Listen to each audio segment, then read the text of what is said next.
제4장 사마리아 여인과 이야기하시다. 예수님께서는 당신이 요한보다 더 많은 사람을 제자로 만들고 세례를 준다는 소문을 바리사이들이 들었다는 것을 알게 되셨다. 사실은 예수님께서 친히 세례를 주신 것이 아니라 제자들이 준 것이다. 그래서 예수님께서는 유다를 떠나 다시 갈릴레아로 가셨다. 그때 사마리아를 가로질러 가셔야 했다. 그렇게 하여 예수님께서는 야곱이 자기 아들 요셉에게 준 땅에서 가까운 시카르라는 사마리아의 한 고을에 이르셨다. 그곳에는 야곱의 우물이 있었다. 길을 걷느라 지치신 예수님께서는 그 우물가에 앉으셨다. 때는 정오 무렵이었다. 마침 사마리아 여자 하나가 물을 기르러 왔다. 그러자 예수님께서 나에게 마실 물을 좀 다오 하고 그 여자에게 말씀하셨다. 제자들은 먹을 것을 사러 고을에 가 있었다. 사마리아 여자가 예수님께 말하였다. 선생님은 어떻게 유다 사람이시면서 사마리아 여자인 저에게 마실 물을 청하십니까? 사실 유다인들은 사마리아인들과 상종하지 않았다. 예수님께서 그 여자에게 대답하셨다.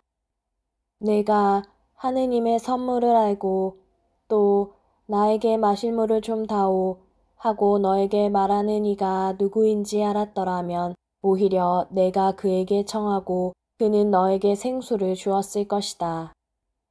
그러자 그 여자가 예수님께 말하였다. 선생님, 두레박도 가지고 계시지 않고 우물도 깊은데 어디에서 그 생수를 마련하시렵니까? 선생님이 저희 조상 야곱보다 더 훌륭한 분이시라는 말씀입니까? 그분께서 저희에게 이 우물을 주셨습니다. 그분은 물론 그분의 자녀들과 가축들도 이 우물물을 마셨습니다. 예수님께서 그 여자에게 이르셨다. 이 물을 마시는 자는 누구나 다시 목마를 것이다.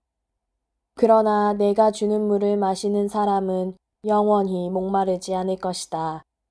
내가 주는 물은 그 사람 안에서 물이 솟는 샘이 되어 영원한 생명을 누리게 할 것이다.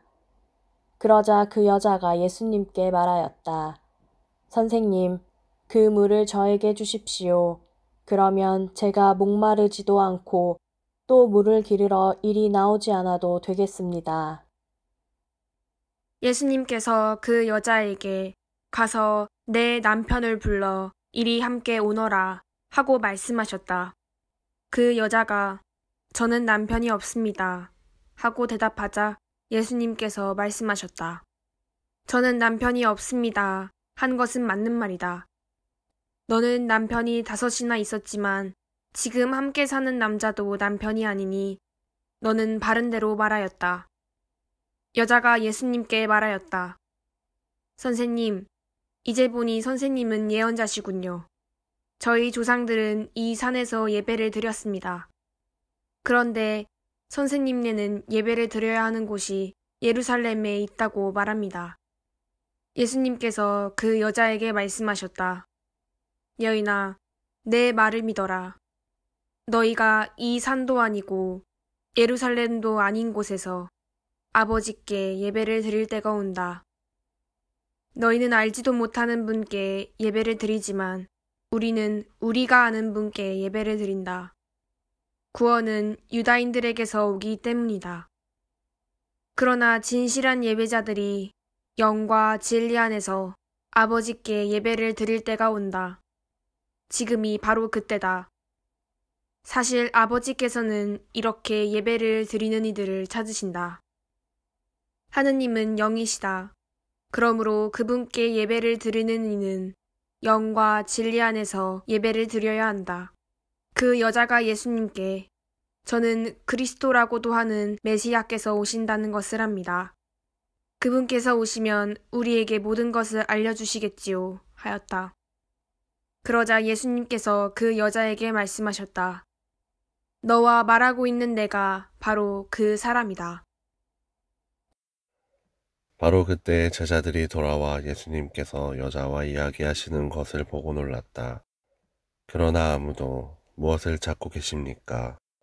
또는 저 여자와 무슨 이야기를 하십니까? 하고 묻지 않았다.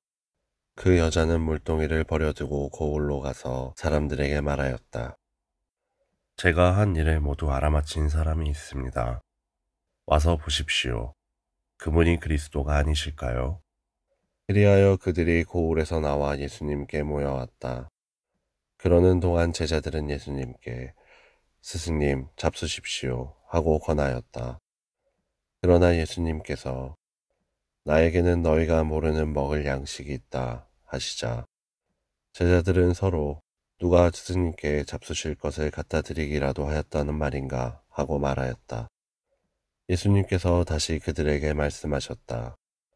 내 양식은 나를 보내신 분의 뜻을 실천하고 그분의 일을 완수하는 것이다. 너희는 아직도 넉 달이 지나야 수확 때가 온다 하고 말하지 않느냐. 자, 내가 너희에게 말한다. 눈을 들어 저 밭들을 보아라. 곡식이 다 익어 수확 때가 되었다. 이미 수확하는 이가 삭을 받고 영원한 생명에 들어갈 알곡을 거두어 드리고 있다. 그리하여 씨 뿌리는 이도 수확하는 이와 함께 기뻐하게 되었다. 과연 씨 뿌리는 이가 다르고 수확하는 이가 다르다는 말이 옳다.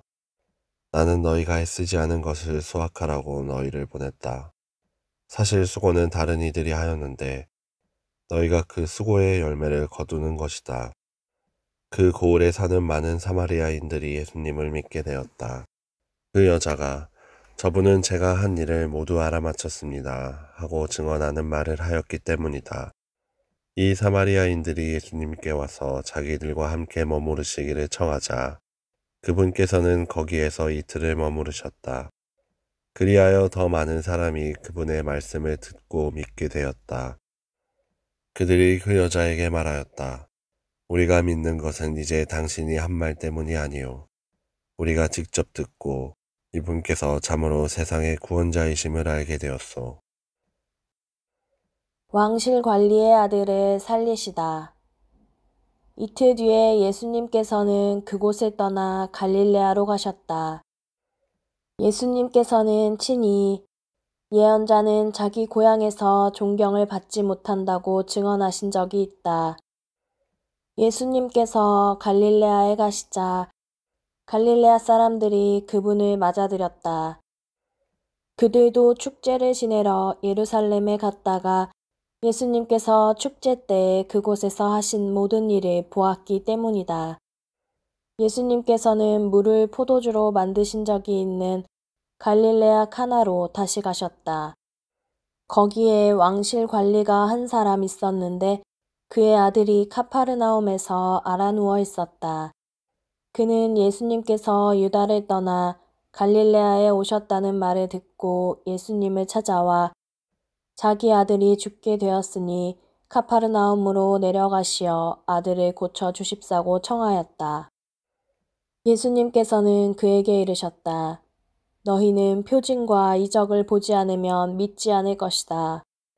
그래도 그 왕실 관리는 예수님께 주님, 제 아이가 죽기 전에 같이 내려가 주십시오 하고 말하였다. 그러자 예수님께서 그에게 말씀하셨다. 가거라, 내 아들은 살아날 것이다. 그 사람은 예수님께서 자기에게 이르신 말씀을 믿고 떠나갔다. 그가 내려가는 도중에 그의 종들이 마주와서 아이가 살아났다고 말하였다. 그래서 그가 종들에게 아이가 나아지기 시작한 시간을 묻자 어제 오후 1시에 열이 떨어졌습니다 하고 대답하는 것이었다. 그 아버지는 바로 그 시간에 예수님께서 자기에게 내 아들은 살아날 것이다 하고 말씀하신 것을 알았다. 그리하여 그와 그의 온 집안이 믿게 되었다. 이렇게 예수님께서는 유다를 떠나 갈릴레아로 가시어 두 번째 표징을 일으키셨다.